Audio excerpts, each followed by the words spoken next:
everybody, I'm Kombucha Kev, and today I'll be doing something a little different. Usually kombucha is my go-to drink, but today I'll be brewing a batch of cold brew coffee. So what I really like about cold brew coffee is it's a lot less acidic than coffee brewed with hot water. It usually has higher levels of caffeine, so that's nice if you need a little bit more energy. Plus, you can put it on Nitro, keg it, and put it on tap, alongside your kombucha or beer. So it's just really nice to keep on hand. It's really easy to make, and it's a lot cheaper than going to Starbucks. So starting off with the coffee, you can really use any type of coffee. I use this New Mexico Opinion coffee. That's been my favorite. It's available at Costco, so it's pretty affordable too. And I like that Costco has grinders at the store, so you can just get it all done there, and then you're ready to brew it. The one thing to point out, if you are grinding your own coffee, you'll want it to be grinded to be really coarse. If it's very fine, it'll make your coffee more acidic, but B, it would be also more difficult to strain it out of your coffee, after you brew it. So next I'll get into the vessel. So I use this Brewer's Edge Mash and Boil. Again, we're not heating the water with this. It's going to be brewed cold at room temperature, but the reason I like this is it holds enough for my keg, but it also has this really nice strainer basket in here. So I can literally just pour my coffee right in the basket, let it brew in here, and then tomorrow morning I'll just pull this out, and then I can dispense it into my keg. So let me open up my coffee, and I'll dump it in. If you're not using something like this, a lot of people use like the food grade buckets, or they use other types of fermentation vessels. But the problem you might notice is, when you're trying to get the coffee out of, your tea or your coffee solution. So in those cases, you can use these like mesh strainer bags. So you'll actually pour your coffee directly in here and then put it in the water. Or, after you let it brew, you can use a French press. Just up to what you have and what your personal preferences are, but I generally like to use the strainer basket.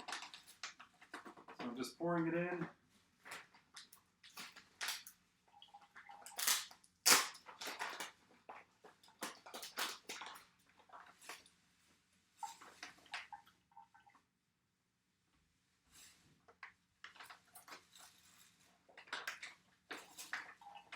Alright, so the coffee's in. I also like to just give it a stir. Right now there's a bunch of coffee sitting on top, so it might not fully brew if I just let it sit like that.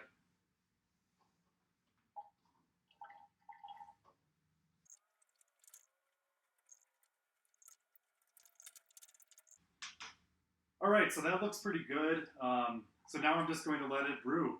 And generally, what I hear people do is they'll let it brew anywhere from 14 to 18 hours. So I kind of try to just fall out somewhere in that 15-hour ballpark. So I'll try to plan it where either I'll pour the coffee in, in the evening, and then in the morning I'll pour it into my keg, or I'll pour the coffee in here, in the morning, and then sometime that night I'll keg it. So I just kind of work it around my schedule, but yeah, anywhere kind of within that 14 to 18, maybe even up to 20-hour length is what you'll need for it to brew.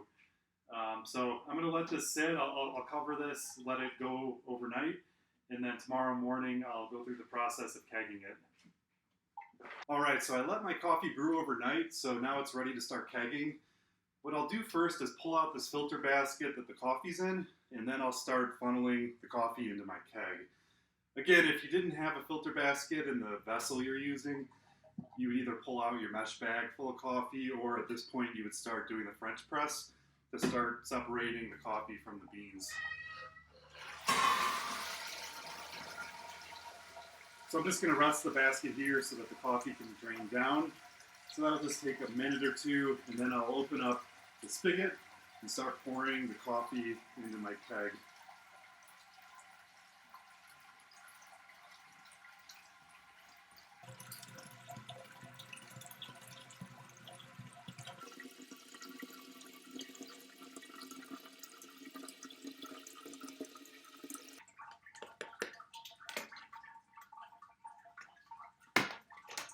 right, so the keg's full.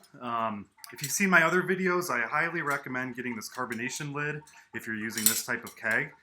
Basically, it forces the nitrogen all the way to the bottom through this tube, and then it makes the nitrogen bubbles have to dissipate up, making the coffee carbonate so a lot quicker than it would with just coming in through this post on the inlet. So I'm gonna put the cap on.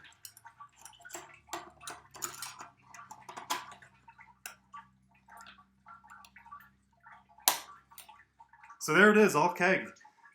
Next step is to hook it up to the Nitro, which I think I'll do as a separate video because it's kind of universal. If you're putting your coffee, your beer, or kombucha on Nitro, it's the same process. So I think I'll do that as a separate video. So feel free to check that out if you want to see the next step of the process for this. All right, so I've had my corny keg full of cold brew coffee hooked up to Nitro at 50 psi for about a day and a half now. So I'm going to give it a pour and see how it looks.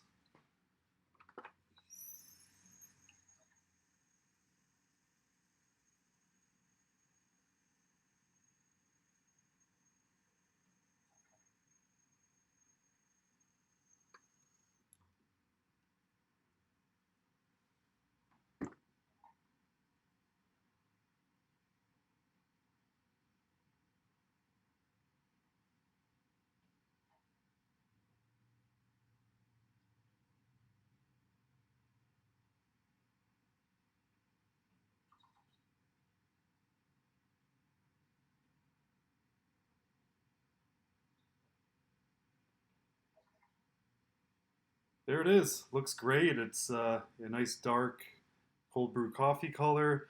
I like the foamy head at the top, about a quarter inch or about a half inch or so. So just the way I like to have it. It looks perfect. So yeah, cheers. I hope you enjoyed and I hope this video helped.